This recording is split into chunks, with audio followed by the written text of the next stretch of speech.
নিন্দা করার কোনো ভাষা নেই। তার তাকে নিয়ে যেসব কাজ করা দরকার তা তা তা প্রশাসন করছে, কিন্তু যেটা সবচেয়ে জরুরি ব্যাপার সেটা হচ্ছে যে আর কোনোদিন যেন এই ধরনের কোনো ঘটনা মেয়েদের ওয়ার্ক প্লেসে না ঘটে। সেই জন্যে আমরা কী কী করতে পারি সেটা সবচেয়ে জরুরি ব্যাপার। সর্বোচ্চ স্তরে প্রশাসনিক সর্বোচ্চ স্তরে যে যা যা করা উচিত, যা এরপরে আর কোনো মেয়েকে যেন ভয়ে ভয়ে তার কাজের জায়গায় কাজ করতে না হয়। সে কৃষ্ণনগর শহর হোক কি কলকাতা শহর কি কোনো গ্রাম হোক, প্রত্যেকটা জায়গায় মেয়েদের সর্বোচ্চভাবে আমাদের সর্বক্ষেত্রে নিরাপত্তা দিতে হবে। এবং এটাও ঠিক, শুধু প্রশাসন কিন্তু সব নিরাপত্তা দিতে পারে না। সেজন্য আমাদের মেয়েদের সচেতন করতে হবে, আমাদের মেয়েদের বলিষ্ঠ করতে হবে। মানে আমি চাইছি যে আমাদের সব মেয়েরা ক্যারাটে জানুক, সব মেয়েরা হাতে সেই লঙ্কার গুঁড়ো রাখুক, যাতে কেউ অ্যাটাক করতে না পারে। তারপরে আছে একটা প্যানিক বাটন, সেই প্যানিক বাটনটাও ব্যবহার করা আরও যাতে কাজে লাগে। সেই প্যানিক বাটন যেন প্রত্যেকের মোবাইলে থাকতে পারে, যে প্যানিক বাটন টিপলেই পুলিশের কাছে, ওদের বন্ধুদের কাছে সমস্ত চলে যাবে। সেই প্যানিক বাটন মনে হয় আমাদের হতভাগ্য মেয়েটির কাছে ছিল না, যার জন্য এই ঘটনাটা ঘটে গেল। আমি চাই যে প্রত্যেক মেয়ের মোবাইলে যেন প্যানিক বাটন থাকে।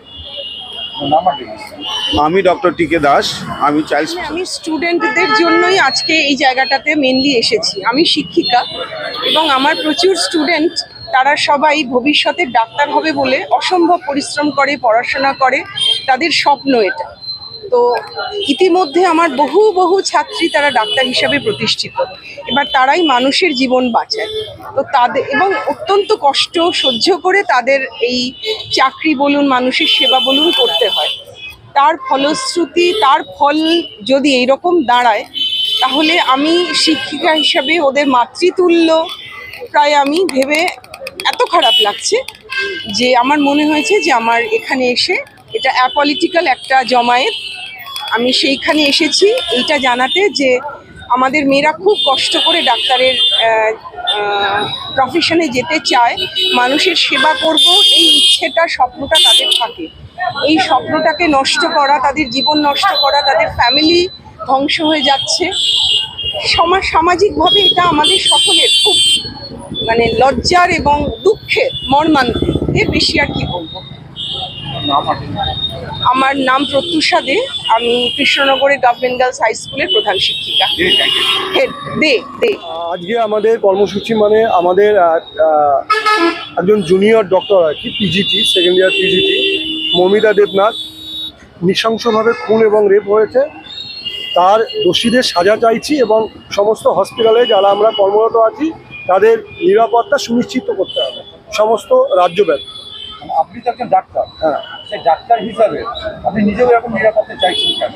দেখুন, শুধু আমি না, আমার হসপিটালের ডক্টর বলে নয়, আমার হসপিটালের যে কোনো মানুষ, বিশেষ করে আমাদের হসপিটালের বলে নয়, যে কোনো হসপিটালের নার্সিং স্টাফ, তারা কিন্তু কোনো রকম সেই রকম কোনো সিকিউরিটি ছাড়াই কিন্তু পেশেন্টের সঙ্গে ডিল করতে হয়।